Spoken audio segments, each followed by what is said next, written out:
শবে বরাতের রাতে একত্রিত হয়ে রাতভর ইবাদত করা ও পরদিন রোজা রাখা কতটুকু শরীয়ত সম্মত? ভাইয়েরা আমার, শবে বরাত উপলক্ষে রাতভর একত্রিত হয়ে মসজিদে ইবাদত বন্দেগী করা কোনো হাদিস দ্বারা প্রমাণিত নয়। এবং দিনের বেলা যে রোজা, এই রোজা শবে বরাত উপলক্ষে না, এটা হলো শাবান উপলক্ষে রোজা। এই রোজা হলো আইয়ামে বীজ উপলক্ষে রোজা। নবী করিম সাল্লাল্লাহু আলাইহি ওয়াসাল্লাম শাবান মাসে এমনি বেশি বেশি নফল রোজা রাখতেন, সেই হিসাবে আপনিও রাখবেন।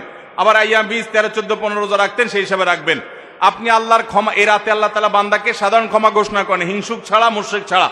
এই রাতের এই ফজিলত পাওয়ার জন্য আপনি চেষ্টা করলে সেটা ভালো, আল্লাহর কাছে ক্ষমা লাভের চেষ্টা করবেন, কিন্তু বেদাতি কোনো পন্থায় না।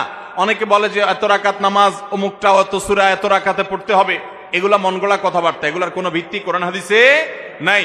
আবার অনেকে মনে করে হালুয়া রুটি খাইতে হবে, আতশবাজি করতে হবে, আলোকসজ্জা করতে হবে, শবে বরাতকে কেন্দ্র করে যা হয় তার